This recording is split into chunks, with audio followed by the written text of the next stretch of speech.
श्री मद् भगवद गीता अध्याय 13 श्लोक 17। संबंध। पूर्व श्लोक में भगवान ने ज्ञेय तत्व का आधार रूप से वर्णन किया। अब आगे के श्लोक में उसका प्रकाश रूप से वर्णन करते हैं।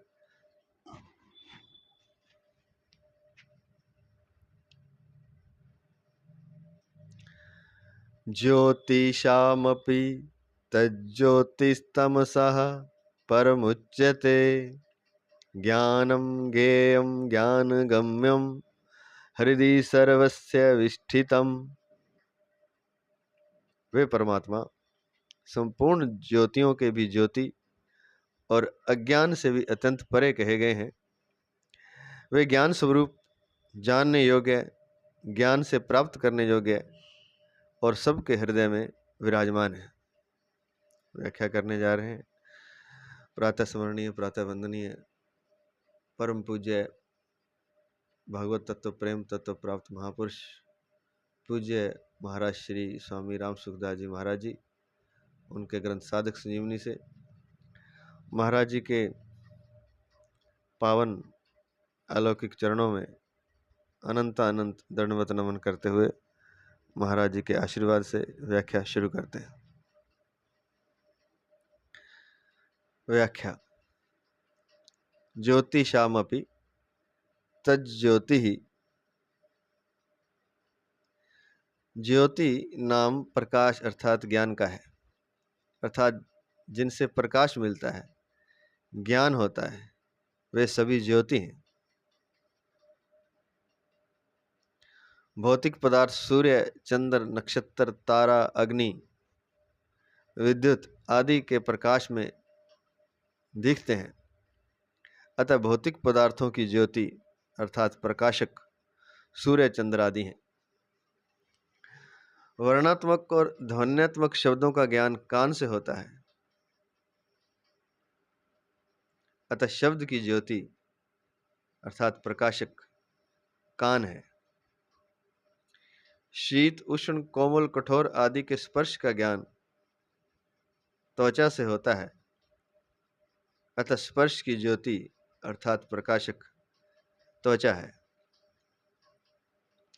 श्वेत, नील, पीत आदि रूपों का ज्ञान नेत्र से होता है। अतः रूप की ज्योति अर्थात प्रकाशक नेत्र है। खट्टा, मीठा, नमकीन आदि रसों का ज्ञान जिह्वा से होता है। अतः रस की ज्योति प्रकाशक जिह्वा है। सुगंध दुर्गंध का ज्ञान नाक से होता है। अतः गंध की ज्योति प्रकाशक नाक है। इन पांचों इंद्रियों से शब्दादि पांचों विषयों का ज्ञान तभी होता है जब उन इंद्रियों के साथ मन रहता है। अगर उनके साथ मन न रहे तो किसी भी विषय का ज्ञान नहीं होता। अतः इंद्रियों की ज्योति अर्थात प्रकाशक मन है। मन से विषयों का ज्ञान होने पर भी जब तक बुद्धि उसमें नहीं लगती, बुद्धि मन के साथ नहीं रहती, तब तक उस विषय का स्पष्ट और स्थायी ज्ञान नहीं होता। बुद्धि के साथ रहने से ही उस विषय का स्पष्ट और स्थायी ज्ञान होता है। अतः मन की ज्योति अर्थात प्रकाशक बुद्धि है।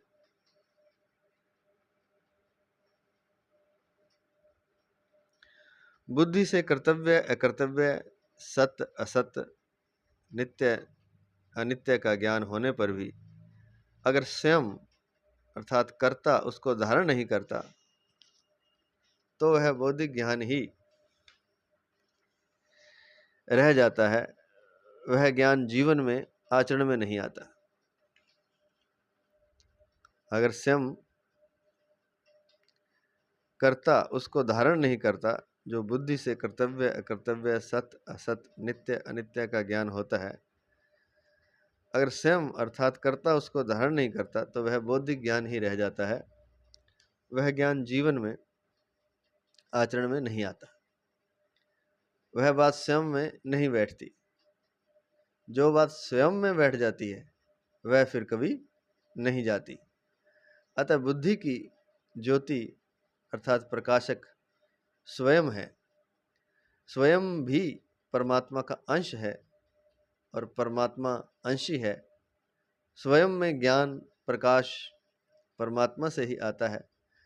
अतः स्वयं की ज्योति अर्थात प्रकाशक परमात्मा है। उस स्वयं प्रकाश परमात्मा को कोई भी प्रकाशित नहीं कर सकता, वह स्वयं ही स्वयं से प्रकाशित होता है। तो यह बहुत ही सुंदर वर्णन दिया है किसका प्रकाशक कौन है।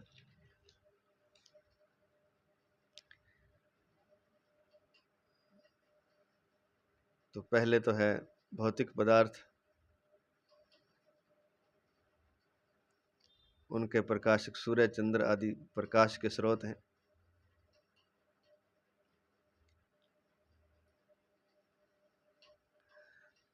फिर कान, त्वचा, नेत्र, जिह्वा, नाक आदि इंद्रियों का उदाहरण दिया। ये प्रकाशक हैं अपने अपने विषयों के। जैसे नाक गंध का प्रकाशक है, और फिर इंद्रियों का प्रकाशक मन है, क्योंकि मन अगर इंद्रियों के साथ नहीं है तो इंद्रियों का ने जो अनुभव किया है वह पता ही नहीं चलता। फिर मन का प्रकाशक बुद्धि है, क्योंकि बुद्धि साथ रहेगी तभी विषय का स्पष्ट और स्थायी ज्ञान होता है। बुद्धि का प्रकाशक जीव स्वयं है और स्वयं जीव परमात्मा का अंश है और परमात्मा अंशी है। तो जो स्वयं में ज्ञान प्रकाश आदि आता है वह परमात्मा से आता है। अतः स्वयं की ज्योति अर्थात प्रकाशक परमात्मा है। तो सबका प्रकाशक अंत में परमात्मा आ गया, और परमात्मा का प्रकाशक कोई नहीं है, उसे स्वयं ही स्वयं से जाना जाता है। तात्पर्य यह हुआ कि परमात्मा का प्रकाशक अर्थात ज्ञान स्वयं में आता है। स्वयं का प्रकाश बुद्धि में, बुद्धि का प्रकाश मन में, मन का प्रकाश इंद्रियों में, और इंद्रियों का प्रकाश विषयों में आता है। मूल में इन सब में प्रकाश परमात्मा से ही आता है। अतः इन सब ज्योतियों का ज्योति, प्रकाशकों का प्रकाशक परमात्मा ही है। स्टार लिख के दिया है नीचे। विषय करण सुर जीव समेता, सकल एक ते एक सचेता, सब कर परम प्रकाशक जोई, राम अनादि अवधपति सोई। मानस 1:117 3। दूसरा जो ज्योतियों का ज्योति है, सबसे प्रथम जो भासता, अव्यय सनातन दिव्य दीपक, सर्व विश्व प्रकाशता। जैसे एक एक के पीछे बैठे हुए परीक्षार्थी अपने से आगे बैठे हुए को तो देख सकते हैं, पर अपने से पीछे बैठे हुए को नहीं।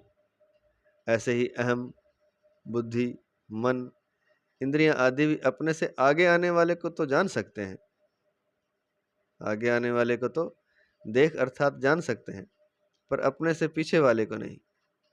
जैसे सबसे पीछे बैठा हुआ परीक्षार्थी अपने आगे बैठे हुए समस्त परीक्षार्थियों को देख सकता है, ऐसे ही परम प्रकाशक परमात्मा अहम, बुद्धि, मन, इंद्रियां आदि सबको देखता है, प्रकाशित करता है, पर उसको कोई प्रकाशित नहीं कर सकता। वह परमात्मा संपूर्ण चर अचर जगत का समान रूप से निरपेक्ष प्रकाशक है। वह परमात्मा संपूर्ण चर अचर जगत का समान रूप से निरपेक्ष प्रकाशक है। यस्य भाषा सर्वमिदं विभाति सचराचरम। श्रीमद् भागवत 10:13-55। वहाँ प्रकाशक, प्रकाश और प्रकाश्य यह त्रिपुटी नहीं है। एक तो प्रकाशक, एक प्रकाश और एक प्रकाश्य, ये तीन चीजें होती हैं, तो वहां तीनों ही नहीं। तमसः परमुच्यते,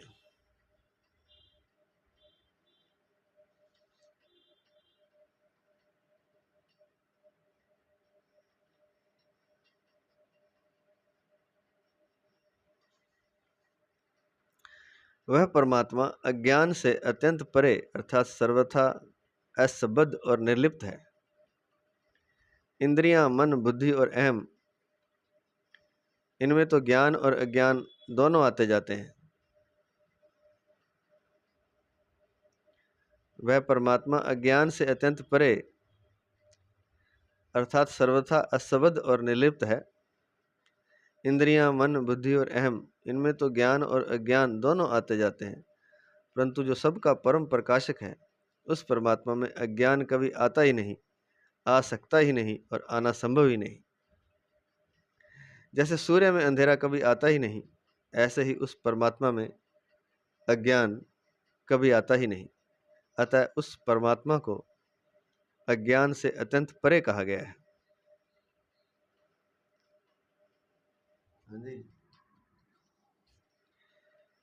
ज्ञानम ज्ञेयम ज्ञान गम्यम, उस परमात्मा में कभी अज्ञान नहीं आता। वह स्वयं ज्ञान स्वरूप है और उसी से सबको प्रकाश मिलता है। अतः उस परमात्मा को ज्ञान अर्थात ज्ञान स्वरूप कहा गया है। इंद्रियां, मन, बुद्धि आदि के द्वारा भी जानने में आने वाले विषयों का ज्ञान होता है, पर वे अवश्य जानने योग्य नहीं है, क्योंकि उनको जान लेने पर भी जानना बाकी रह जाता है, जानना पूरा नहीं होता। वास्तव में अवश्य जानने योग्य तो एक परमात्मा ही है। अवश्य देखहि देखन जोगु, मानस 1:229-3। उस परमात्मा को जान लेने के बाद और कुछ जानना बाकी नहीं रहता। 15वें अध्याय में भगवान ने अपने लिए कहा है कि संपूर्ण वेदों के द्वारा जानने योग्य मैं ही हूं। 15वां श्लोक, जो मुझे जान लेता है वह सर्ववित हो जाता है। 19वां श्लोक, अतः परमात्मा को ज्ञेय कहा गया है, जानने वाला।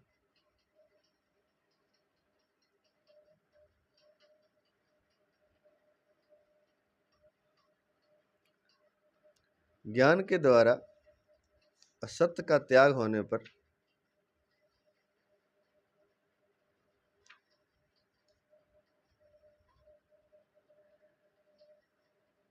परमात्मा को तत्व से जाना जा सकता है। अतः उस परमात्मा को ज्ञान गम्य कहा गया है।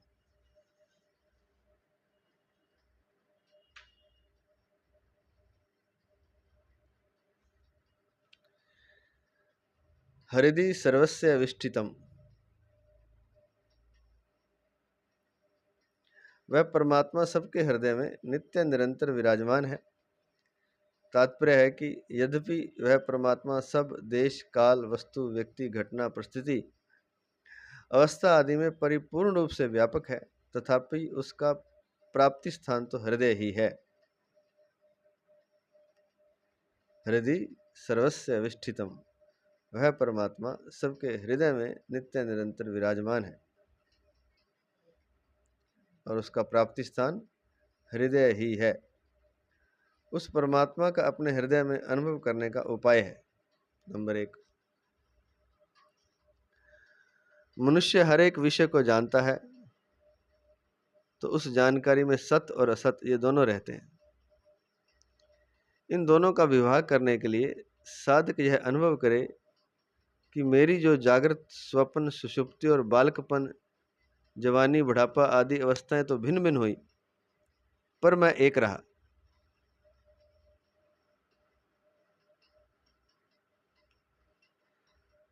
मेरी जो जागृत, स्वप्न, सुषुप्ति और बालकपन, जवानी, बुढ़ापा आदि अवस्थाएं तो भिन्न भिन्न हुई, पर मैं एक रहा। सुखदाई दुखदाई अनुकूल प्रतिकूल परिस्थितियां आईं और चली गईं, पर उनमें मैं एक ही रहा। देश काल वस्तु व्यक्ति आदि का संयोग वियोग हुआ, पर उनमें भी मैं एक ही रहा, पर उनमें भी मैं एक ही रहा। तात्पर्य यह हुआ कि अवस्थाएं, परिस्थितियां, संयोग वियोग तो भिन्न भिन्न तरह तरह के हुए, पर उन सब में जो एक ही रहा है, भिन्न भिन्न नहीं हुआ, उसका उन सब से अलग करके अनुभव करे।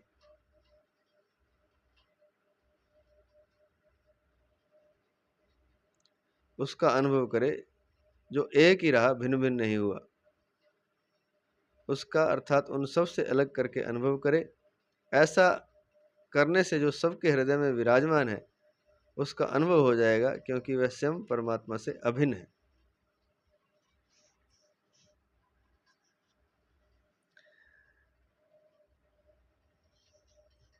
ये भी एक साधना है कि जागता हूँ, सो जाता हूँ, सुषुप्ति में चला जाता हूँ, तो भी मैं वही रहता हूँ। बालकपन से जवानी बुढ़ापे आदि अवस्थाएं हुई, फिर भी मैं वही रहा। सुख आए, दुख आए, अनुकूलताएं आई, प्रतिकूलताएं आई, चली गईं, फिर भी मैं एक रहा। देश काल वस्तु व्यक्ति आदि आए और बिछड़ गए, अर्थात संयोग वियोग हुआ, फिर भी मैं तो वही रहा, एक ही रहा। तो जो एक रहा है उसका अनुभव करे कि बाकी तो आया और गया। जागृत, स्वप्न, सुषुप्ति, बालकपन, जवानी, बुढ़ापा, सुखदाई, दुखदाई, अनुकूल, प्रतिकूल परिस्थितियां, देश काल वस्तु व्यक्ति आदि आए और गए, पर जो एक रहा उसका अनुभव करे, और जो भिन्न भिन्न हुआ उसको छोड़ दे। जो भिन्न भिन्न नहीं हुआ उसका अनुभव करे। ऐसा करने से जो सबके हृदय में विराजमान है उसका अनुभव हो जाएगा, क्योंकि वह स्वयं परमात्मा से अभिन्न है। नंबर 2, और दूसरा उपाय बता रहे परमात्मा को अपने हृदय में अनुभव करने का। एक तो ये तरीका जो भी बताया। दूसरा, जैसे अत्यंत भूखा अन्न के बिना और अत्यंत प्यासा जल के बिना नहीं रह सकता, जल के बिना रह नहीं सकता, ऐसे ही उस परमात्मा के बिना रह नहीं सके, बेचैन हो जाए, उसके बिना ना भूख लगे, ना प्यास लगे और ना नींद आए, उस परमात्मा के सिवाय और कहीं वृत्ति जाए ही नहीं, इस तरह परमात्मा को पाने के लिए व्याकुल हो जाए, तो अपने हृदय में उस परमात्मा का अनुभव हो जाएगा। तो एक तरीका तो वो बताया पहले वाला कि जो हमेशा एक रहा उसका अनुभव करे, और या फिर जैसे भूखा अन्न के बिना और प्यासा जल के बिना नहीं रहता, ऐसा प्यासा हो जाए परमात्मा के लिए, परमात्मा के लिए ना भूख लगे, ना प्यास और ना नींद आए, उस परमात्मा के सिवाय और कहीं वृत्ति जाए ही नहीं, इस तरह परमात्मा को पाने के लिए व्याकुल हो जाए, तो अपने हृदय में उस परमात्मा का अनुभव हो जाएगा। इस प्रकार एक बार हृदय में परमात्मा का अनुभव हो जाने पर साधक को सब जगह परमात्मा ही है ऐसा अनुभव हो जाता है। यही वास्तविक अनुभव है। परिशिष्ट भाव 12वें से 17वें श्लोक तक जिस ज्ञेय तत्व का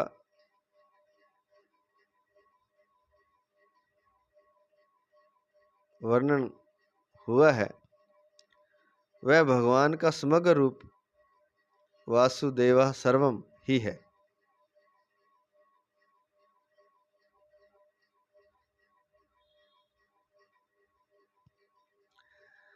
कारण कि इसमें निर्गुण निराकार 12वां श्लोक, सगुण निराकार 13वां श्लोक और सगुण साकार 16वां श्लोक, तीनों ही रूपों का वर्णन हुआ है।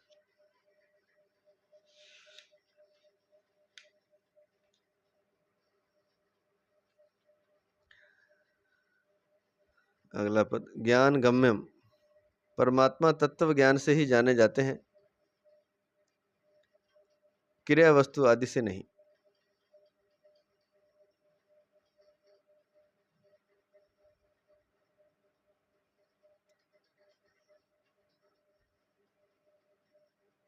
तत्व ज्ञान के सिवाय उनको जानने का दूसरा कोई साधन नहीं है। मनुष्य कर्म योग, ज्ञान योग, ध्यान योग आदि जिस साधन से परमात्मा को जानेगा, वास्तव में तत्व ज्ञान से ही जानेगा।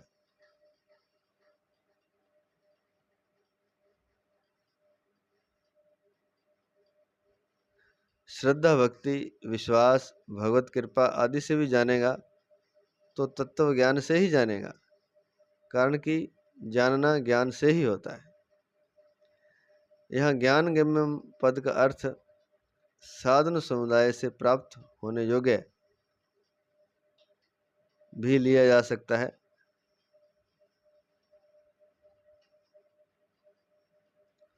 इसका वर्णन इसी अध्याय के 7वें से 11वें श्लोक तक हुआ है।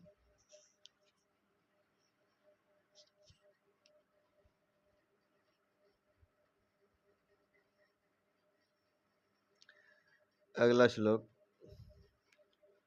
श्लोक नंबर 18, संबंध। पहले श्लोक से 17वें श्लोक तक क्षेत्र,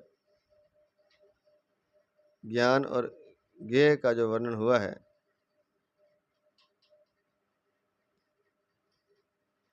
अब आगे के श्लोक में फल सहित उसका उपसंहार करते हैं।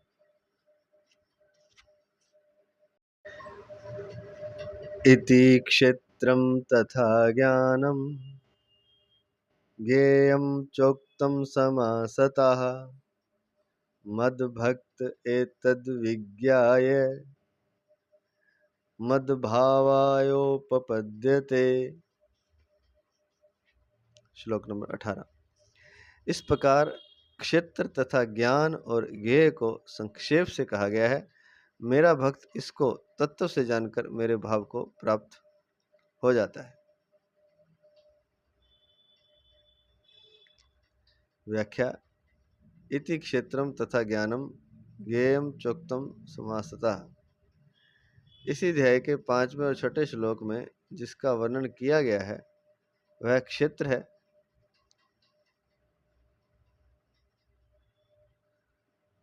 7वें से 11वें श्लोक तक जिस साधन समुदाय का वर्णन किया गया है वह ज्ञान है, और 12वें से 17वें श्लोक तक जिसका वर्णन किया गया है वह ज्ञेय है।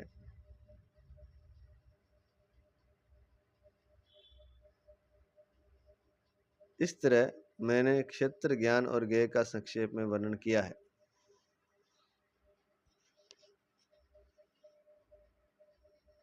भगवान कह रहे हैं, मद्भक्त एतद्विज्ञाय मद्भावायोपपद्यते। मेरा भक्त क्षेत्र को, साधन समुदाय रूप ज्ञान को और ज्ञेय तत्व परमात्मा को तत्व से जानकर मेरे भाव को प्राप्त हो जाता है। क्षेत्र को ठीक तरह से जान लेने पर क्षेत्र से संबंध विच्छेद हो जाता है।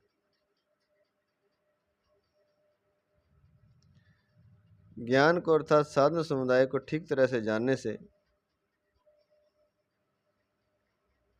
अपनाने से देहाभिमान व्यक्तित्व मिट जाता है।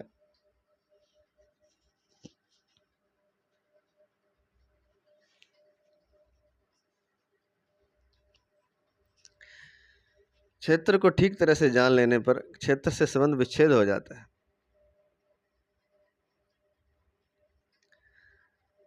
मद्भक्त एतद्विज्ञाय मद्भावायोपपद्यते।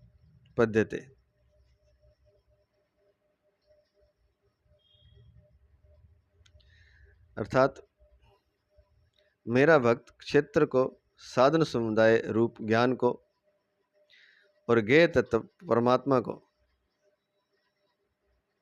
तत्व से जानकर मेरे भाव को प्राप्त हो जाता है। क्षेत्र को ठीक तरह से जान लेने पर क्षेत्र से संबंध विच्छेद हो जाता है। उस दिन जो हमने बताया था, घड़े का उदाहरण दिया था, समुद्र में घड़ा है और जो उसकी घड़े की परत है वो क्षेत्र है, उसके अंदर भी जल है और उसके बाहर भी जल है। बाहर वाला परमात्मा, अंदर वाला क्षेत्र हो गया और बाहर वाला क्षेत्रज्ञ हो गया।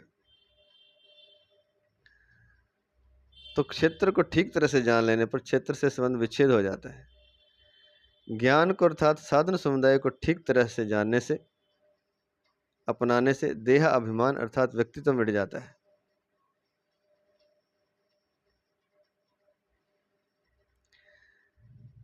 ज्ञेय तत्व को ठीक तरह से जान लेने पर उसकी प्राप्ति हो जाती है, अर्थात परमात्म तत्व के साथ अभिन्नता का अनुभव हो जाता है।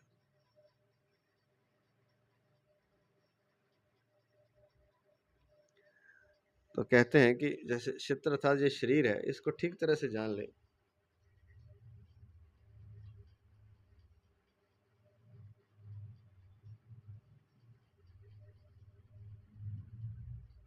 तो क्षेत्र से संबंध विच्छेद हो जाएगा।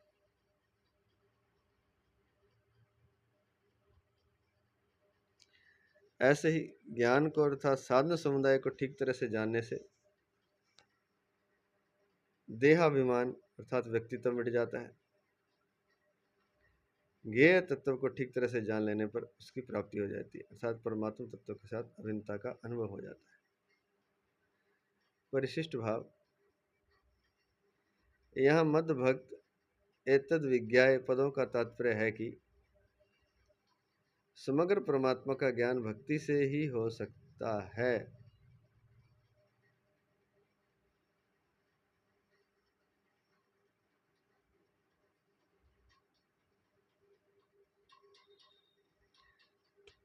समग्र परमात्मा का ज्ञान भक्ति से ही हो सकता है। स्टार लिख के दिया है, प्रेम भक्ति जल बिनु रघुराई, अभियंतर मल कभू न जाई। मानस उत्तरकांड 49:3।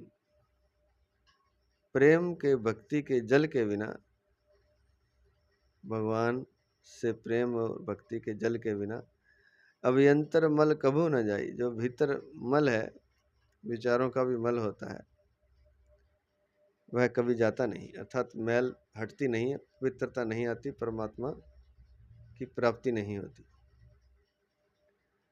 अतः साधक को भक्त होना चाहिए।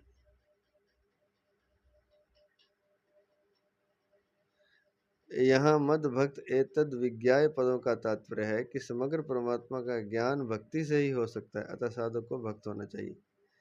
इस श्लोक में आए मद भावायोपपद्यते पद को गीता में कई प्रकार से कहा गया है, जैसे मद भाव मागता 4:10, मम साधर्म्य मागता 14:2, मद भावम सोधिगच्छति 14:19। मद भाव का अर्थ है मुझ,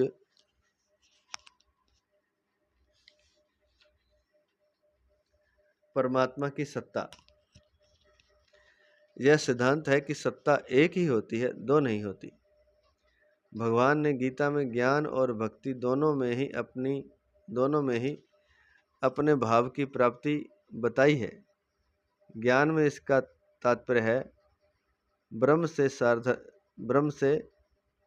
साधर्म्य होना, अर्थात जैसे ब्रह्म सच्चित आनंद है, आनंद रूप है, ऐसे ही ज्ञानी महापुरुष का भी सच्चित आनंद रूप होना। भक्ति में इसका तात्पर्य है भक्त की भगवान के साथ आत्मीयता अर्थात अभिन्नता होना।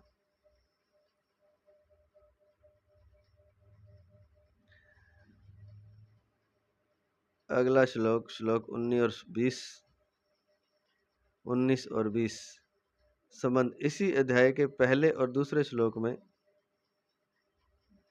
जिस क्षेत्र और क्षेत्रज्ञ का संक्षेप में वर्णन किया था,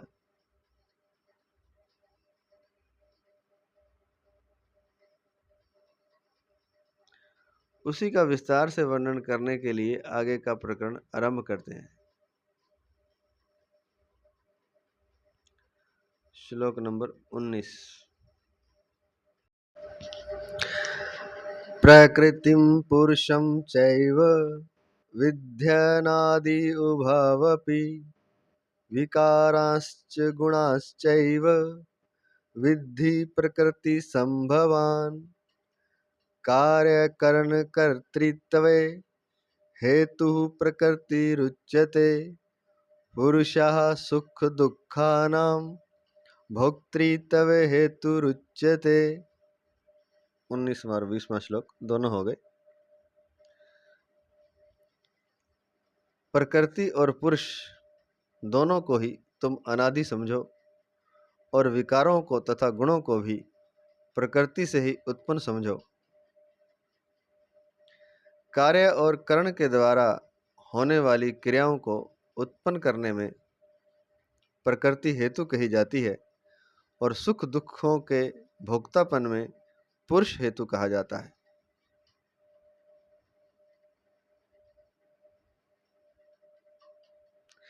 कार्य और करण के द्वारा होने वाली क्रियाओं को उत्पन्न करने में प्रकृति हेतु कही जाती है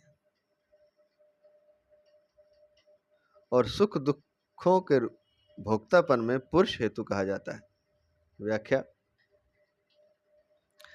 इसी अध्याय के तीसरे श्लोक में भगवान ने क्षेत्र के विषय में यच अर्थात जो है, यादृक् च अर्थात जैसा है, यद विकारी अर्थात जिन विकारों वाला है, और यतश्च यत अर्थात जिससे जो उत्पन्न हुआ है, ये चार बातें सुनने की आज्ञा दी थी।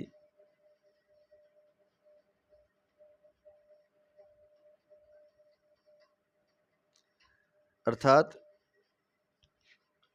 जो है, जैसा है, जिन विकारों वाला है, जिससे जो उत्पन्न हुआ है, ये चार बातें सुनने की आज्ञा दी थी।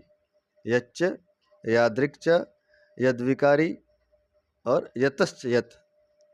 उनमें से यच का वर्णन 5वें श्लोक में और यद्विकारी का वर्णन 6ठे श्लोक में कर दिया। यादृक् च का वर्णन आगे इसी अध्याय के 26वें 27वें श्लोकों में करेंगे। अब यतश्च यत का वर्णन करते हुए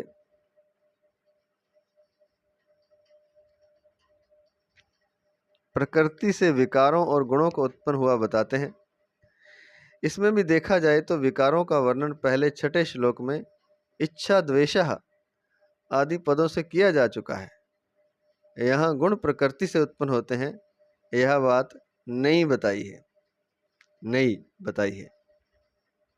तो विकारों का वर्णन तो पहले 6ठे श्लोक में इच्छा द्वेष आदि पदों से किया जा चुका है।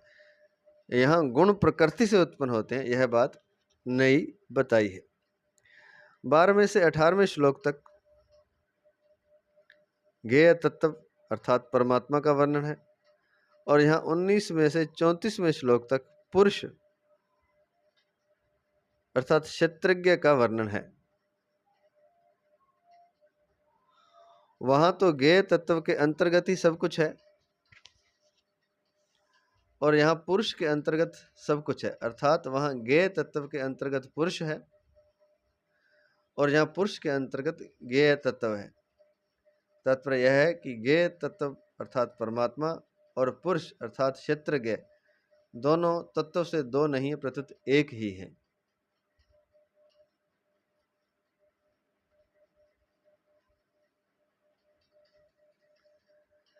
प्रकृतिम पुरुषम चैव विध्यनादि उभावपि। यहाँ प्रकृतिम पद संपूर्ण क्षेत्र सुन ले भाई, अर्थात जगत की कारण रूप मूल प्रकृति का वाचक है। 7 प्रकृति विकृति, पंच महाभूत, अहंकार और महतत्व, ये 7 हो गए। तो पहले भी बता चुके हैं वहां। तो ये 7 प्रकृति और विकृति तथा 16 विकृति, 10 इंद्रियां, मन और 5 विषय, ये केवल विकृति हैं। ये सभी प्रकृति के कार्य हैं और प्रकृति इन सब की मूल कारण है। तो ये पहले विस्तार से बता चुके हैं। पुरुषम पद यहाँ क्षेत्रज्ञ का वाचक है, जिसको इसी अध्याय के पहले श्लोक में क्षेत्र को जानने वाला कहा गया है।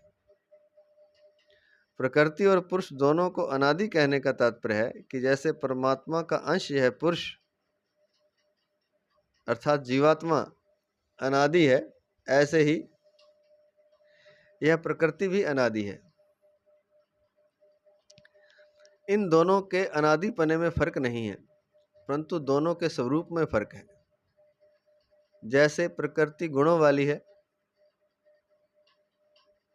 और पुरुष गुणों से सर्वथा रहित है। प्रकृति में विकार होता है और पुरुष में विकार नहीं होता।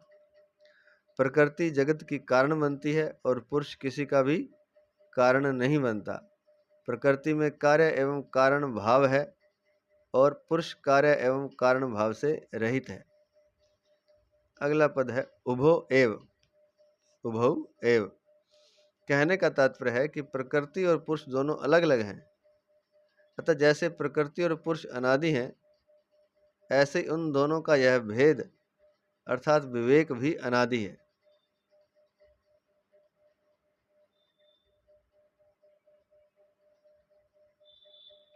इसी अध्याय के पहले श्लोक में आए इदम शरीरम क्षेत्रम पदों से मनुष्य शरीर की तरफ ही दृष्टि जाती है, अर्थात व्यष्टि मनुष्य शरीर का ही बोध होता है।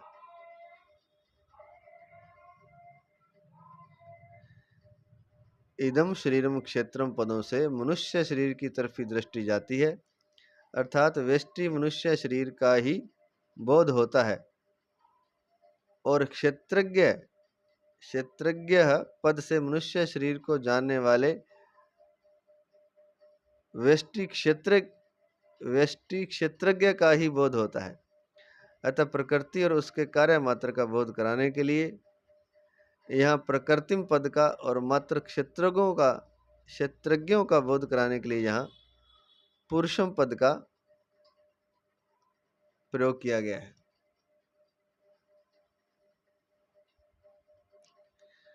प्रकृति और उसके कार्य मात्र का बोध कराने के लिए यहाँ प्रकृतिम पद का और मात्र क्षेत्रज्ञों का बोध कराने के लिए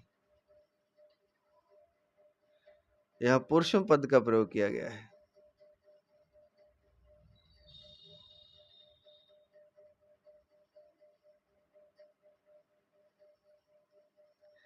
इसी अध्याय के दूसरे श्लोक में क्षेत्रज्ञ की परमात्मा के साथ एकता जानने के लिए विद्धि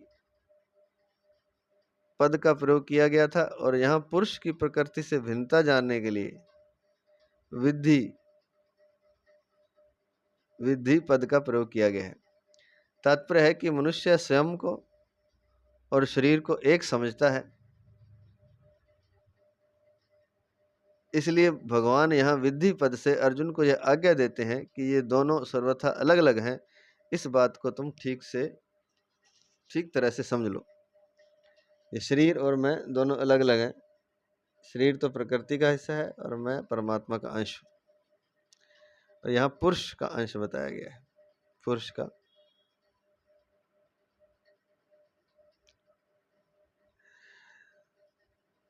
विकारांश गुणाश्चैव विद्धि प्रकृति संभवान। 10 मिनट का और। इच्छा द्वेष सुख दुख संघात चेतना और धृति, इन 7 विकारों को ये बता चुके हैं 6ठे श्लोक में शायद। तथा सत्व रज और तम, इन 3 गुणों को प्रकृति से उत्पन्न हुए समझो। इसका तात्पर्य यह है कि पुरुष में विकार और गुण नहीं है, विकार और गुण प्रकृति में होते हैं। 7वें अध्याय के 12वें श्लोक में तो भगवान ने गुणों को अपने से उत्पन्न बताया है और यहाँ गुणों को प्रकृति से उत्पन्न बताते हैं। इसका तात्पर्य यह है कि वहाँ भक्ति का प्रकरण होने से भगवान ने गुणों को अपने से उत्पन्न बताया है और गुणमयी माया से तरने के लिए अपनी शरणागति बताई है। परंतु यहाँ ज्ञान का प्रकरण होने से गुणों को प्रकृति से उत्पन्न बताया है, अतः साधक गुणों से अपना संबंध न मानकर ही गुणों से छूट सकता है। कार्य कारण कर्तृत्वे हेतु प्रकृति रुच्यते। आकाश, वायु, अग्नि, जल और पृथ्वी तथा शब्द, स्पर्श, रूप, रस और गंध, इन 10 महाभूतों, इन 10 का नाम अर्थात महाभूतों और विषयों का नाम कार्य है। श्रोत्र, त्वचा, नेत्र, रसना, घ्राण, वाणी, हस्त, पाद, उपस्थ और गुदा तथा मन, बुद्धि और अहंकार, इन 13 का नाम करण है। ये 13 है, बहिकरण और अंतःकरण, बहिकरण और अंतःकरण, इनका नाम करण है। इन सब के द्वारा जो कुछ क्रियाएं होती हैं उनको उत्पन्न करने में प्रकृति ही हेतु है। तो ये 13 तो ये हो गए, बहिकरण और अंतःकरण, श्रोत्र, त्वचा, नेत्र, रसना, घ्राण, वाणी, हस्त, पाद, उपस्थ और गुदा, ये 5 ज्ञानेंद्रियां और 5 कर्मेंद्रियां तथा मन, बुद्धि और अहंकार, ये 13 हो गए। ये 13 करण है। और पृथ्वी, जल, अग्नि, वायु, आकाश तथा उनके विषय शब्द, स्पर्श, रस, रूप, गंध, ये 5 महाभूत और 5 विषय, तो ये 10 हो गए। तो 10 और 13 हो गए 23। ये 23 जो हैं, इन सब के द्वारा जो कुछ क्रिया होती हैं उसको उत्पन्न करने में प्रकृति ही हेतु है। उनको उत्पन्न करने में प्रकृति ही हेतु है। जो उत्पन्न होता है वह कार्य कहलाता है, और जिसके द्वारा कार्य की सिद्धि होती है वह करण कहलाता है। यह हम उस दिन बता चुके हैं। वैसे जो उत्पन्न होता है वह कार्य कहलाता है, और जिसके द्वारा कार्य की सिद्धि होती है वह करण कहलाता है। अर्थात क्रिया करने के जितने औजार साधन हैं वे सब करण कहलाते हैं। करण के द्वारा कार्य की सिद्धि होती है। करण 3 तरह के होते हैं, फिर से सुन लें। जो उत्पन्न होता है वह कार्य कहलाता है। जैसे अव्यक्त अर्थात मूल प्रकृति का कार्य है महतत्व अर्थात समष्टि बुद्धि को उत्पन्न करना। तो जो उत्पन्न हुआ वह कार्य हुआ, अर्थात मूल प्रकृति का कार्य क्या हुआ? महतत्व। और जिसके द्वारा कार्य की सिद्धि होती है वह करण कहलाता है। अर्थात क्रिया करने के जितने औजार साधन हैं जिसके द्वारा क्रिया होती है वे सब करण कहलाते हैं। करण 3 तरह के होते हैं, कर्मेंद्रियां, ज्ञानेंद्रियां, नंबर 1 कर्मेंद्रियां, नंबर 2 ज्ञानेंद्रियां और नंबर 3 मन, बुद्धि एवं अहंकार। तो ये करण है, ये 3 तरह के बता दिए। वह टोटल ये 13 हो गए। कर्मेंद्रियां स्थूल हैं, ज्ञानेंद्रियां सूक्ष्म हैं और मन, बुद्धि एवं अहंकार अत्यंत सूक्ष्म है।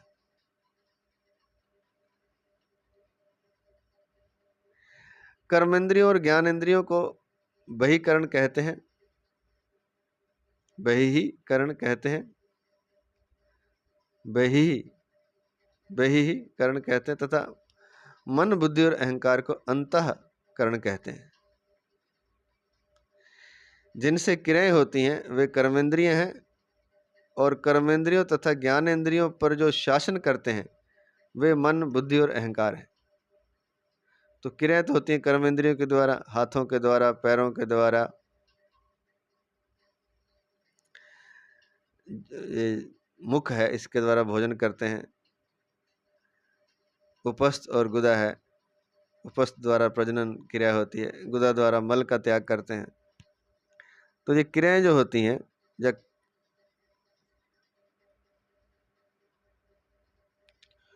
वे कर्मेंद्रिय हैं, और कर्मेंद्रियों तथा ज्ञानेंद्रियों पर जो शासन करते हैं, आंख देख रही है, कर्मेंद्रियों हाथ ऊपर उठाना, नीचे उठाना, पैर से चलना है, इस पर शासन कौन करता है? इनको कौन चलाता है? इनको चलाते हैं मन, बुद्धि और अहंकार। कर्मेंद्रियों तथा ज्ञानेंद्रियों पर जो शासन करते हैं वे मन, बुद्धि और अहंकार हैं। तात्पर्य है कि कर्मेंद्रियों पर ज्ञानेंद्रियों का शासन है, ज्ञानेंद्रियों पर मन का शासन है, मन का बुद्धि पर शासन है, मन का मन पर बुद्धि का शासन है और बुद्धि पर अहंकार का शासन है। दोबारा से सुन लें, जो कर्म इंद्रियां हाथ पैर और वाणी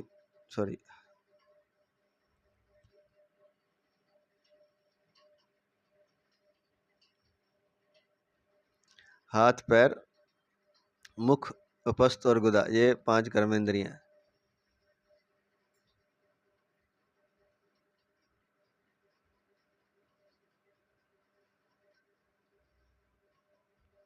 जिससे मुख से बोलने की क्रिया होती है, खाने की भी होती है। तो ज्ञान इंद्रियों पर, कर्म इंद्रियों पर ज्ञान इंद्रियों का शासन है, ज्ञान इंद्रियों पर मन का शासन है, मन पर बुद्धि का शासन है और बुद्धि पर अहंकार का शासन है। मन बुद्धि और अहंकार के बिना कर्मेंद्रियां और ज्ञानेंद्रियां काम नहीं करती। ज्ञानेंद्रियों के साथ जब मन का संबंध हो जाता है तब विषयों का ज्ञान होता है। मन से जिन विषयों का ज्ञान होता है उन विषयों में से कौन सा विषय ग्राह्य है और कौन सा त्याज्य है, कौन सा विषय ठीक है और कौन सा बेठीक है, इसका निर्णय बुद्धि करती है।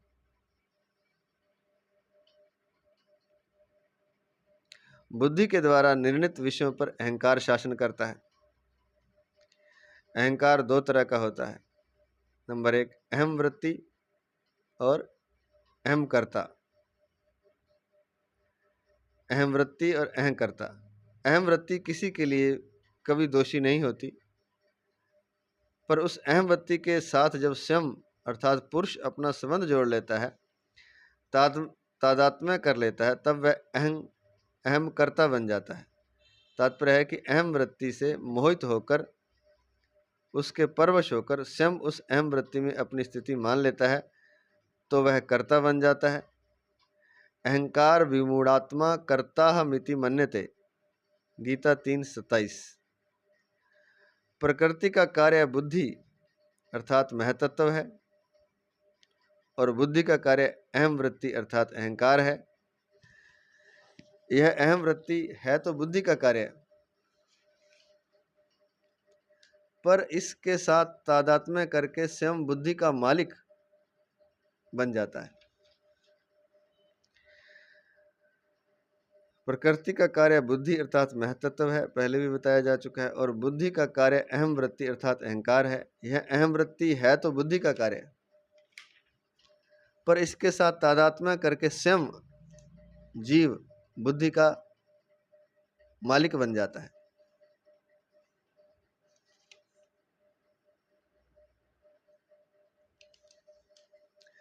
अर्थात कर्ता और भोक्ता बन जाता है। पुरुषः प्रकृतिस्थो ही भुंक्ते प्रकृति जान गुणान, गीता 13:21। परंतु जब तत्व का बोध हो जाता है तब स्वयं न कर्ता बनता है और न भोक्ता ही बनता है।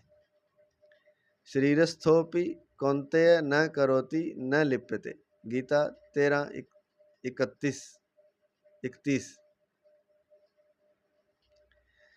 फिर कर्तृत्व भोक्तृत्व रहित पुरुष के शरीर द्वारा जो कुछ क्रियाएं होती हैं वे सब क्रियाएं अहम वृत्ति से ही होती हैं। इसी अहम वृत्ति के द्वारा होने वाली क्रियाओं को गीता में कई तरह से बताया गया है। अर्थात जब जो कर्ता है, जो पुरुष है, जो हम हैं, जो जीव है, अर्थात वैसे हमारी ही बात हो रही है, जो हम हैं, अगर हम कर्ता और भोक्ता से रहित हो जाएं, कर्तृत्व और भोक्तृत्व, कर्ता ना बने और भोग करने वाले भी ना बने, तो हमारे शरीर द्वारा जो भी क्रियाएं होती हैं वह अहम वृत्ति द्वारा अपने आप होती हैं।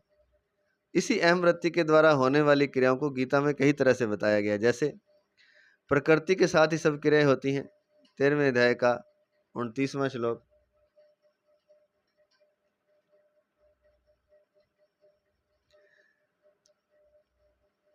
प्रकृति के गुणों द्वारा ही सब क्रियाएं होती हैं, 3रे अध्याय का 27वां श्लोक।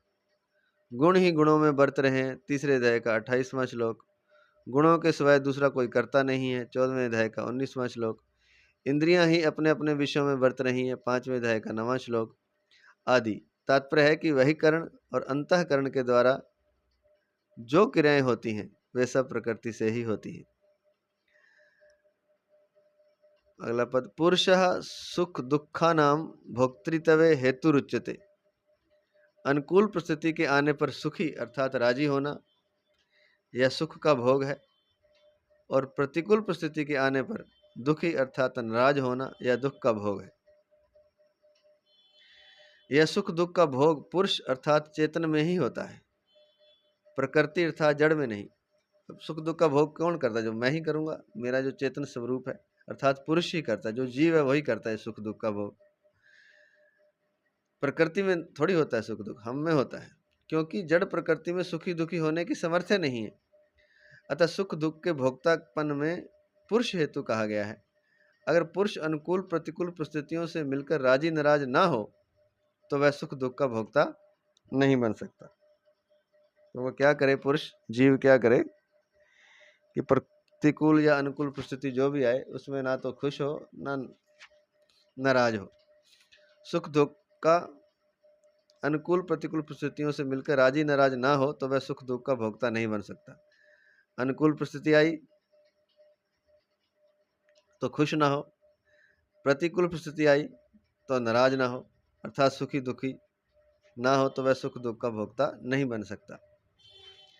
तो फिर क्या करे, उसको स्वीकार कर ले, उसको सहन कर ले, सुख को भी और दुख को भी सहन कर लेगा तो सुख दुख का भोक्ता नहीं बनेगा और मुक्त हो जाएगा। 7वें अध्याय के चौथे 5वें श्लोकों में भगवान ने अपरा अर्थात जड़ और परा अर्थात चेतन नाम से अपनी दो प्रकृतियों का वर्णन किया है। ये दोनों प्रकृतियां भगवान के स्वभाव हैं, इसलिए ये दोनों स्वतः ही भगवान की ओर जा रही हैं। परंतु परा प्रकृति अर्थात चेतन जो परमात्मा का अंश है और जिसकी स्वाभाविक रुचि परमात्मा की ओर जाने की ही है, तात्कालिक सुख भोग में आकर्षित होकर अपरा प्रकृति अर्थात जड़ के साथ तादात्म्य कर लेता है। जो चेतन अंश है वो तात्कालिक सुख भोग में आकर्षित होकर अपरा अर्थात जड़ प्रकृति के साथ तादात्म्य कर लेता है। इतना ही नहीं, प्रकृति के साथ तादात्म्य करके वह प्रकृतिस्थ पुरुष के रूप में अपनी एक स्वतंत्र सत्ता का निर्माण कर लेता है। गीता 13वें अध्याय का 21वां श्लोक, जिसको अहम कहते हैं, इस अहम में जड़ और चेतन दोनों हैं। सुख दुख रूप जो विकार है होता है वह जड़ अंश में ही होता है, पर जड़ से तादात्म्य वह जड़ अंश में ही होता है, पर जड़ से तादात्म्य होने के कारण उसका परिणाम ज्ञाता चेतन पर होता तो सुख दुख जड़ अंश में है, लेकिन उसका परिणाम चेतन अंश पे होता है। अर्थात जड़ के संबंध से सुख दुख रूप विकार को चेतन अपने में मान लेता है कि मैं सुखी हूँ, मैं दुखी हूँ। जैसे घाटा लगता है दुकान में, पर दुकानदार कहता है कि मुझे घाटा लगा, घाटा तो दुकान में लगा, लेकिन वो कहता है मुझे लग गया। ज्वर अर्थात बुखार आता तो शरीर में है, पर मान लेता है कि मुझे में ज्वर आ गया। ज्वर शरीर में आता है पर मान लेता है कि मेरे में ज्वर आ गया। स्वयं में ज्वर नहीं आता, यदि आता तो कभी मिटता नहीं। इसको स्टार लिख के दिया है, स्वयं में ज्वर नहीं आता। आत्मानम चेद विजानी आदय मस्मीति पुरुषः किमिच्छिन कस्य कामाय शरीर मनुसंजवरेत। वृद्धारण्यक 4:4-12। अर्थात यदि पुरुष आत्मा को मैं सही हूँ इस प्रकार विशेष रूप से जान जाए, यदि पुरुष आत्मा को मैं यही हूँ इस प्रकार विशेष रूप से जान जाए तो फिर क्या इच्छा करता हुआ और किस कामना से शरीर के अर्थात ज्वर अर्थात ताप से अनुतप्त हो। तो फिर क्या इच्छा करता हुआ और किस कामना से शरीर के ज्वर अर्थात ताप से अनुतप्त हो। जब पुरुष ये जान जाए आत्मा को कि यही हूँ मैं,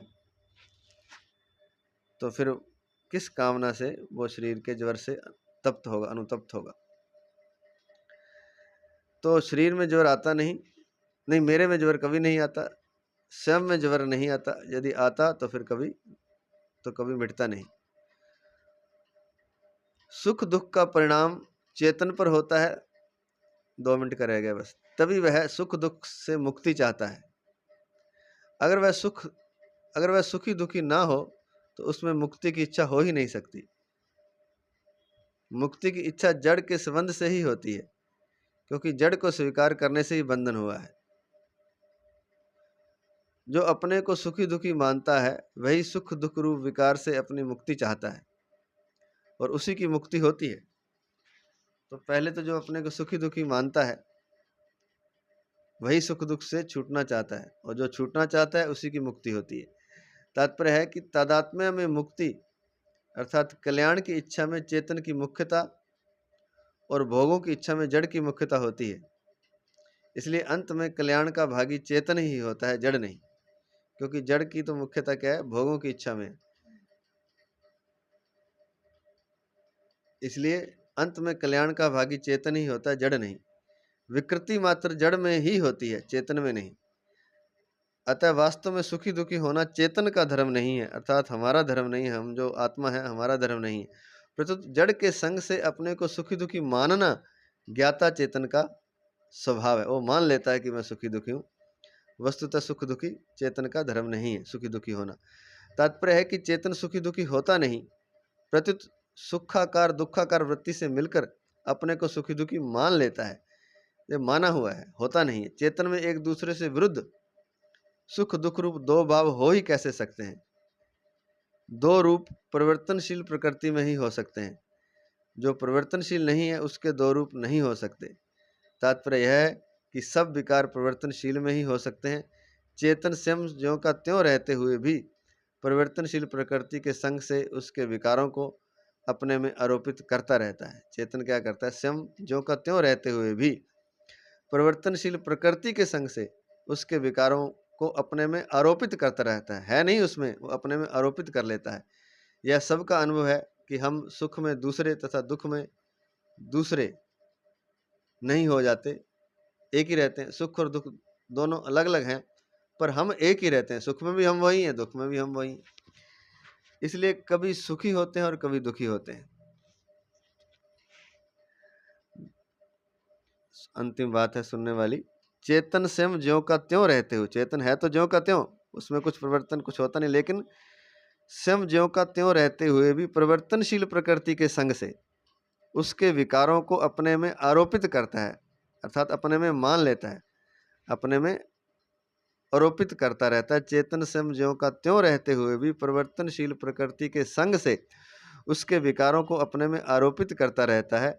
यह सबका अनुभव भी है कि हम सुख में दूसरे तथा दुख में दूसरे नहीं हो जाते।